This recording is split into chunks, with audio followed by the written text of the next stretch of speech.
வணக்கம். சுப்ரீம் செய்திகளுக்காக இரா செல்வமணி. இன்றைய முதன்மை செய்திகள்.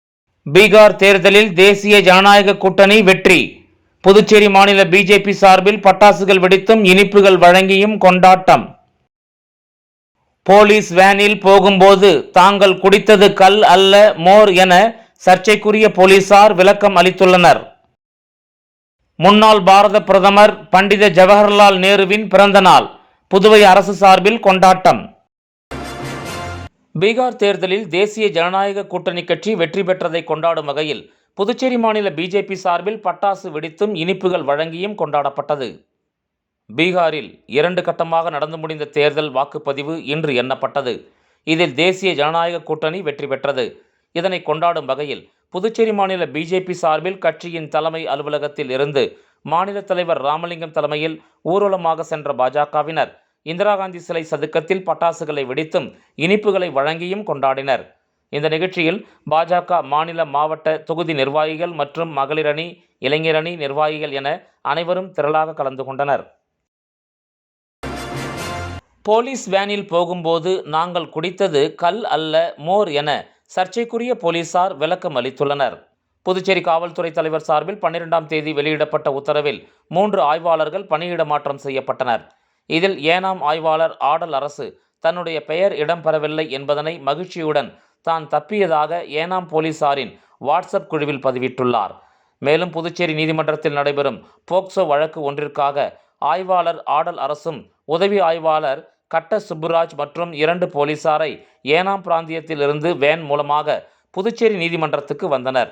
வழக்கு விசாரணை முடிந்து நேற்று வேனில் ஏனாம் புறப்பட்டனர். நீதிமன்றத்திலிருந்து வாகனம் புறப்பட்டவுடன் இவர்கள் கள்ளு குடிக்க ஆரம்பித்தார்கள். வேனில் இவர்கள் குடித்துவிட்டு நடனமாடி மகிழ்ந்தனர்.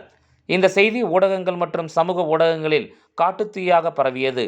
இதனை கண்டு அதிர்ச்சி அடைந்த சர்ச்சைக்குரிய காவலர்கள் தாங்கள் காவலர் வேனில் செல்லும் பொழுது குடித்தது கல் அல்ல மோர் என விளக்கம் அளித்துள்ளனர். மேலும் தாங்கள் போலீசார் குரூப்பில் பதிவிட்ட வீடியோவை தங்களுக்கு வேண்டாத சில போலீசார் இதனை பரப்பி இருக்கிறார்கள், அவர்கள் மீது நடவடிக்கை எடுக்க வேண்டும் எனவும் அவர்கள் காணொலி வெளியிட்டுள்ளனர்.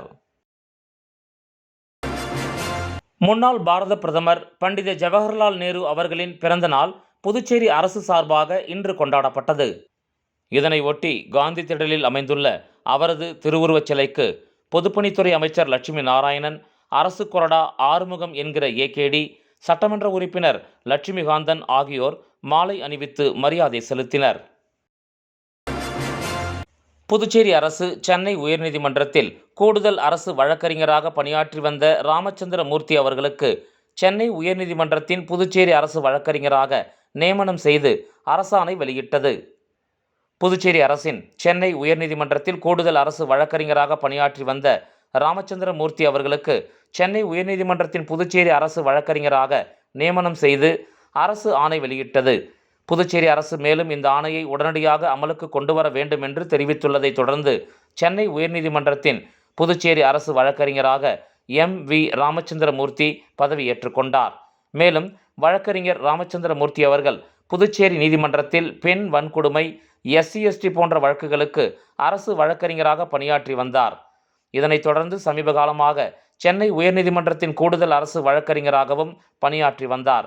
அதன் தொடர்ச்சியாக இன்று புதுச்சேரி அரசு ராமச்சந்திர மூர்த்தி அவர்களுக்கு சென்னை உயர்நீதிமன்றத்தின் புதுச்சேரி அரசு வழக்கறிஞராக நியமனம் செய்தது. மேலும் இதுவரை சென்னை உயர்நீதிமன்றத்தின் புதுச்சேரி அரசு வழக்கறிஞராக பதவி வகித்து வந்த மோகன்தாஸ் விடுவிக்கப்பட்டார். இதனைத் தொடர்ந்து சென்னை உயர்நீதிமன்றத்தில் தேங்கியுள்ள புதுச்சேரி பகுதி வழக்குகள் வெகு விரைவில் முடிவுக்கு வரும் என்று தெரிய வந்துள்ளது.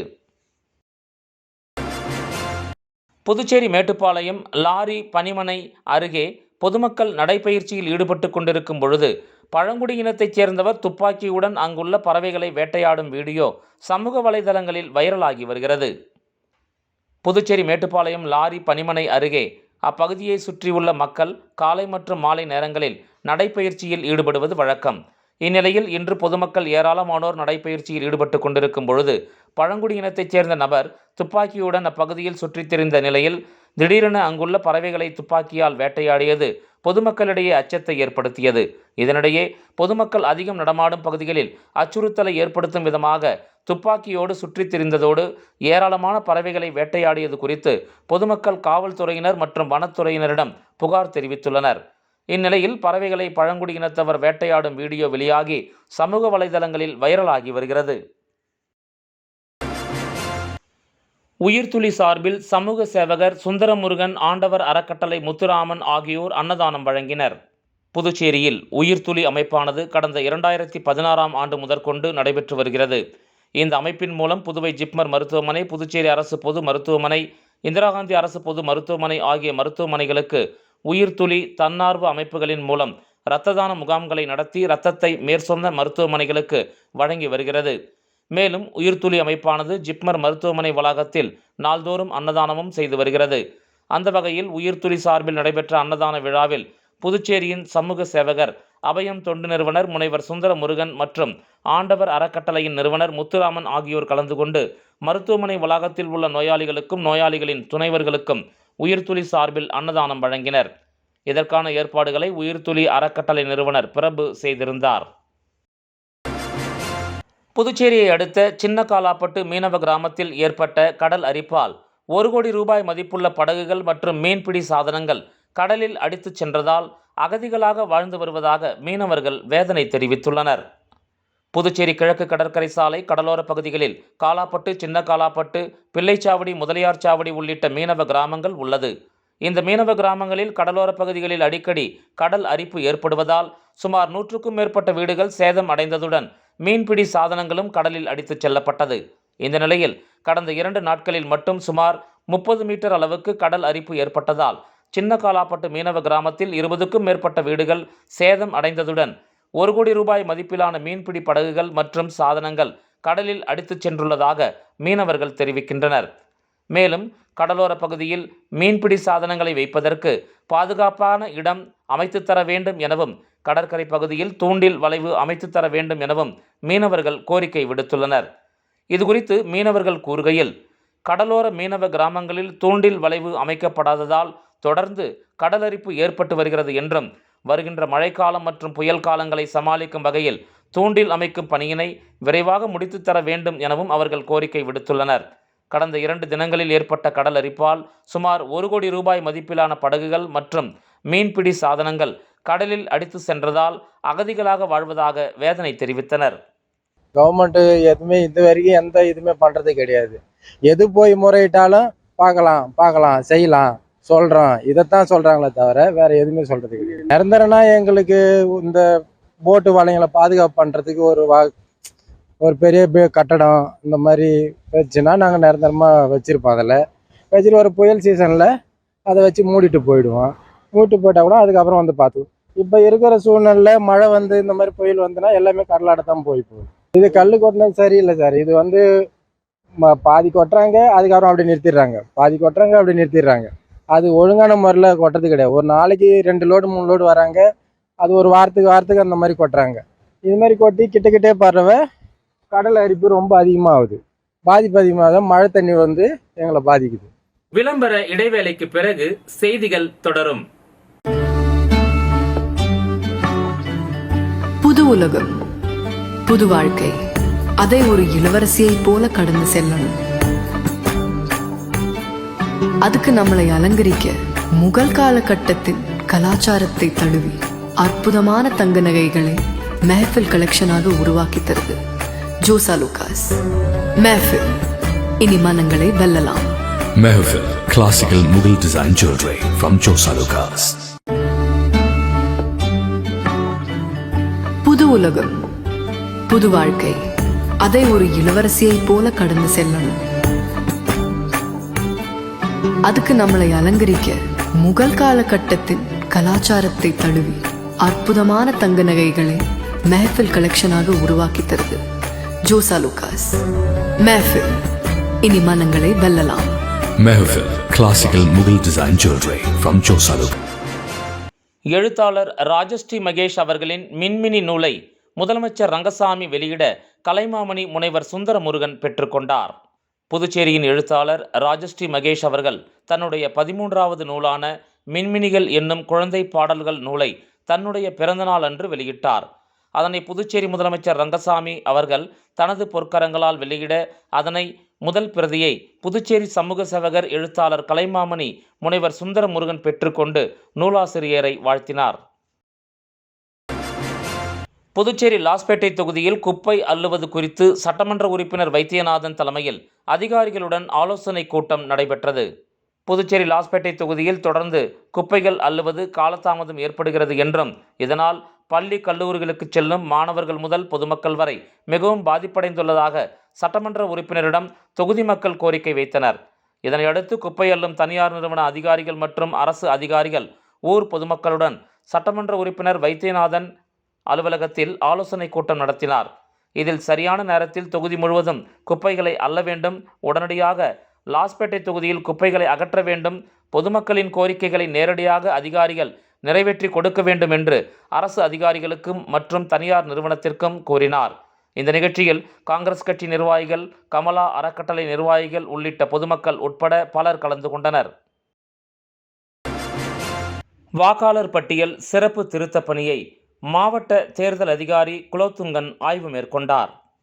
இந்திய தலைமை தேர்தல் ஆணையத்தின் அறிவுறுத்தலின் பேரில் புதுச்சேரியில் வாக்காளர் பட்டியல் சிறப்பு திருத்தப் பணி அனைத்து சட்டமன்ற தொகுதிகளிலும் நடைபெற்று வரும் நிலையில் சென்ற 4/11/2025 முதல் வாக்குச்சாவடி நிலை அலுவலர்கள் மூலம் வாக்காளர்களுக்கு விண்ணப்ப படிவங்கள் அளிக்கப்பட்டு பூர்த்தி செய்யப்பட்ட விண்ணப்ப படிவங்களை நேரடியாக அவரவர் வீடுகளுக்கு சென்று சேகரிக்கும் பணிகள் நடைபெற்று வருகின்றது.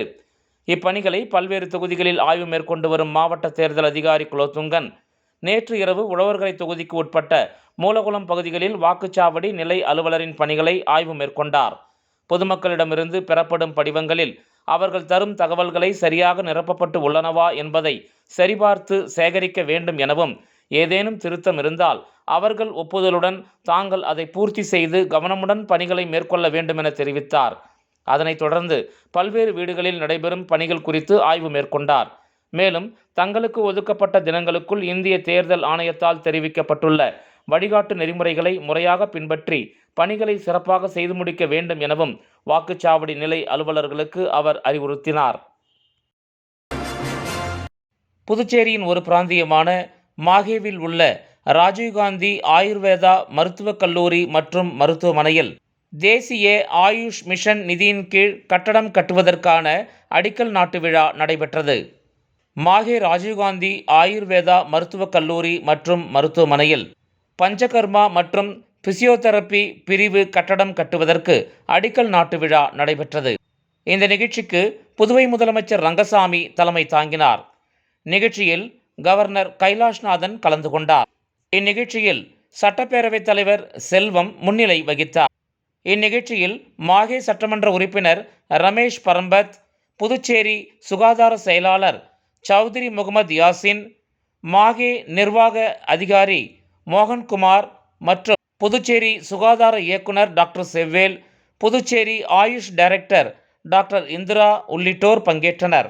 இந்நிகழ்ச்சிக்கான ஏற்பாடுகளை மாஹே கல்லூரி முதல்வர் குபேர் சங்கி, டாக்டர் உதயசங்கர் ஆகியோர் செய்திருந்தனர். வில்லியனூர் ஜவஹர் வித்யாநிகேதன் மேல்நிலைப் பள்ளியில் குழந்தைகள் தின விழா கொண்டாடப்பட்டது. வில்லியனூர் சிவகணபதி நகர் பகுதியில் அமைந்துள்ள ஜவஹர் வித்யாநிகேதன் பள்ளியில் நேருவின் பிறந்தநாளை குழந்தைகள் தின விழாவாக கொண்டாடப்பட்டது. இவ்விழாவிற்கு பள்ளியின் நிறுவனர் அஞ்சாலாட்சி தலைமை தாங்கினார். சிறப்பு விருந்தினராக த்ரோனோ அகாடமி மேல்நிலைப் பள்ளியின் சேர்மன் குருராஜன் கலந்து கொண்டு ஜவஹர்லால் நேருவின் திருவுருவப் படத்தை திறந்து வைத்து சிறப்புரையாற்றினார். பள்ளியின் நிர்வாகி ராமசிவராஜன் தலைமை உரையாற்றினார். வில்லியனூர் சமூக சேவகர் பரசுராமன் வாழ்த்துரை வழங்கினார். பள்ளியில் பெற்றோர்கள் குத்து விளக்கேற்றி விளையாட்டுப் போட்டிகளில் சாதனை புரிந்த மாணவ மாணவிகளுக்கு பதக்கம் அணிவித்து சான்றிதழ் வழங்கினர். பள்ளியின் ஆசிரியை ஜெயபாரதி வரவேற்று பேசினார். ஆரம்ப வகுப்புகளில் பொறுப்பாசிரியை சுகுணா விழாவினை தொகுத்து வழங்கி நன்றி கூறினார். எல்கேஜி முதல் 5ஆம் வகுப்பு வரையிலான குழந்தைகளின் பல்சுவை நிகழ்ச்சி நடைபெற்றது. இந்த நிகழ்ச்சியில் ஜவஹர்லால் நேரு, பாரதியார், பாரத மாதா, கிருஷ்ணர், முருகர், ராதை, திருவள்ளுவர், டிராஃபிக் சிக்னல், விவசாயி, ஔவையார் போன்ற மாறுவேடங்களில் வந்து சிறப்பாக உரையாற்றினர். அலைப்பாயுதே கண்ணா பாடலுக்கு பரதநாட்டியமும் கிராமிய நாட்டியமும் பரதநாட்டியம் பயிலும் மாணவர்களால் நிகழ்த்தப்பட்டது. ஆங்கிலம், தமிழ், ஹிந்தி மொழிகளில் உரைகள் நிகழ்த்தப்பட்டது. மழலை பாடல்கள், கதை கூறுதல், மழலையர் நடனம், காவடி ஆட்டம் என LKG, UKG மாணவர்கள் நிகழ்த்தி காட்டினர். முதல் வகுப்பு முதல் 5ஆம் வகுப்பு மாணவர்கள் வரையிலான மாணவர்கள் இயற்கையை காத்தல், மரம் நடுதல், சுற்றுச்சூழலை பாதுகாத்தல், உலக வெப்பமயமாதலை தடுத்தல், தாயின் பெருமைகள் போன்றவற்றை வலியுறுத்தி நடனமாடினர். ஆங்கில நடனம் மற்றும் மலையக மக்கள் நடனம் என பல்வேறு நடன நிகழ்ச்சிகளை நடத்தினர். இந்த பல்சுவை நிகழ்ச்சிகளை 5ஆம் வகுப்பு குருச்சரண் தொகுத்து வழங்கினார். இதில் ஏராளமான பெற்றோர்கள் கலந்து கொண்டு விழாவினை சிறப்பித்தனர். இவ்விழாவிற்கான ஏற்பாடுகளை பள்ளியின் இருபால் ஆசிரியர்களும் செய்திருந்தனர். பீகார் தேர்தலில் தேசிய ஜனநாயக கூட்டணி வெற்றி. புதுச்சேரி மாநில BJP சார்பில் பட்டாசுகள் வெடித்தும் இனிப்புகள் வழங்கியும் கொண்டாட்டம்.